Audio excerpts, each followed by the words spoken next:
Bon, are you ready for the next video? Because I am. And someone is excited. Someone is excited.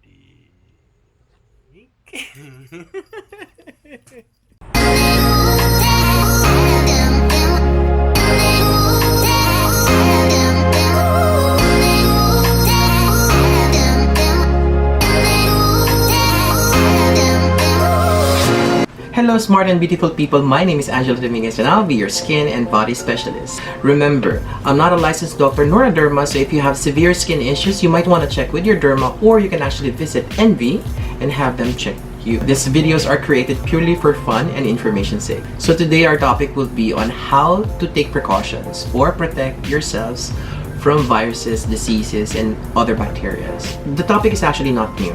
It's been around in the internet for almost 3 weeks now. So I'll just give you some tips to avoid getting sick. Not only getting the nCoV, but also to protect yourself from the ordinary flu, fever, trangkaso, ubo, at sipon. First, let's explain what is coronavirus. Coronavirus is a large family of viruses that attacks the respiratory system of a human being. So it means ang inaatake niya is yung lungs natin. Why coronavirus? May crown ba siya? Yes, because it looks like it has a crown in its body. You know, yung rambutan. So ganun ang itsura niya. It's circle and marami siyang spikes all over its body. And also scientists believe that coronavirus came from bats, transferred to civet cat, and now affects human beings. So how can you protect yourself on getting sick or getting this infectious virus? I know you've been watching a lot of videos on how to use the mask, pero I think I just wanna share on what I do on how to protect myself. It's better to wash your hands properly. I think washing your hands with soap and water is the best thing. Okay, how do you wash your hands? But there are actually techniques on how to properly wash your hands.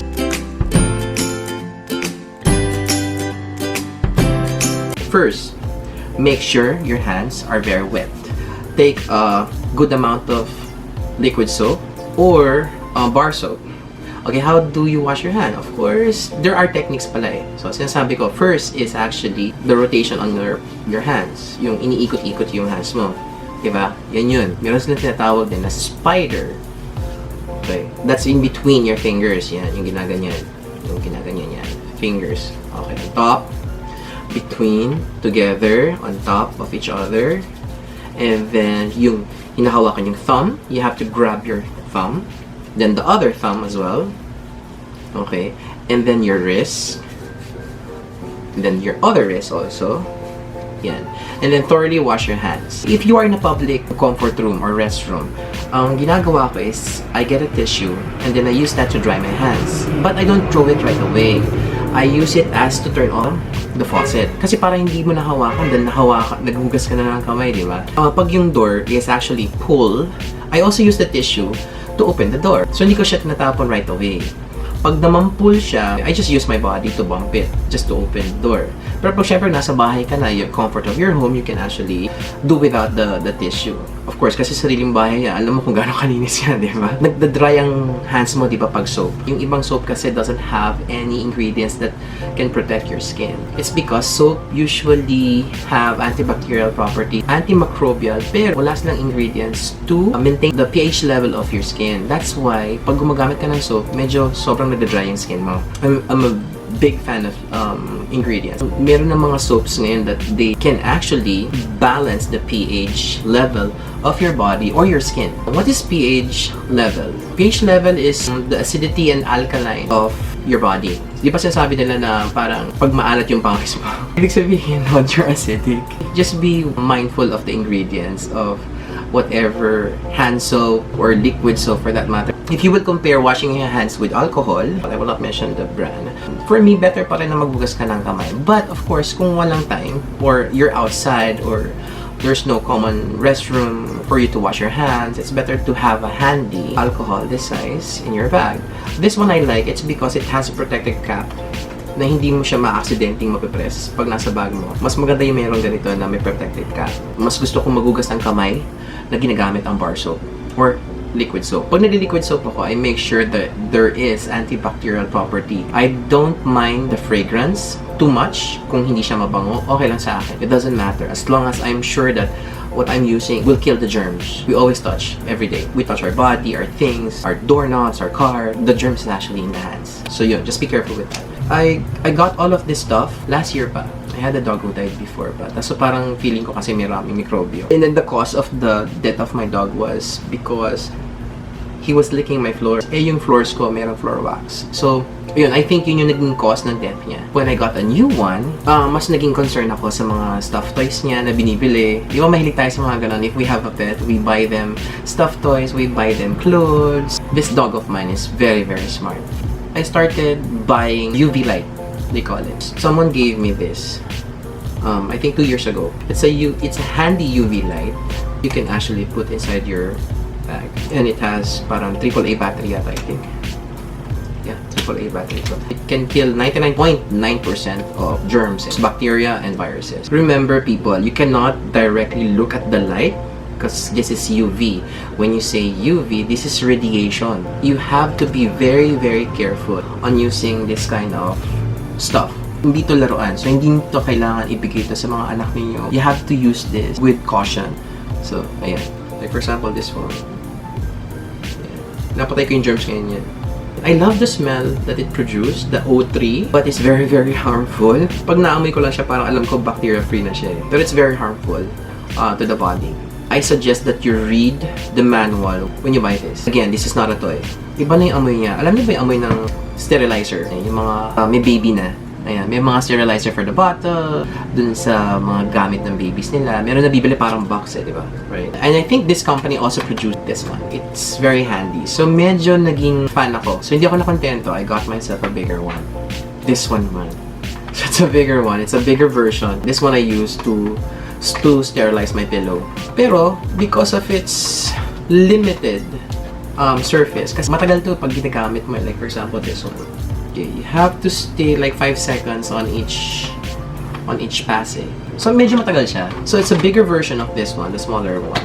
Feeling ko, merong mas malaki nito. And then, I found out, siguro mga 10 months ago na, that they actually have a bigger one that can sterilize 10 square meters of area or space. This one. It's the UV lamp. Again, people, if you buy this lamp, make sure that you read the manual. You should not look at the light directly. UV light can cause cancer. Ultraviolet yan eh. You should be out of the premises or in the space that you will be sterilizing right after the 15 seconds warning before it turns on. It sterilizes your space. You need to wait for about 5 to 10 minutes more before you can enter. But it's really good on sterilizing your home. Right after that, I got this from an app. It's an online shopping. I ordered around, I think 25 pieces of this one and I gave it away as a Christmas present last year. So, mas maliit siya. Mas maliit siya, diba? A mini version. I think this can only clean a specific area like playpen, dalawang stuffed toy. Basta itatabi mo sila in between.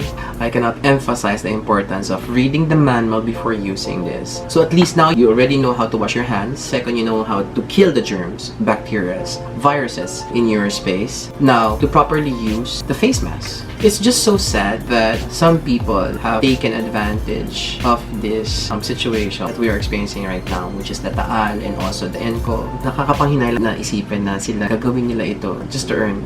I've been ordering face masks since last year, October.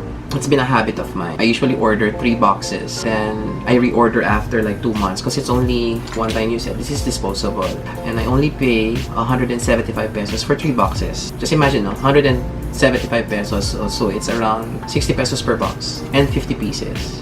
1 peso and 25 centavos. Now, it's actually 350 per box. So just imagine. No? Anyway, to explain on how to properly use this one. So, as you can see, there is 2 colors for this face mask. The first side is actually the blue one, which is supposed to go outside of your face. And then the other one is actually cotton. This one is waterproof. Put it in your face, like that.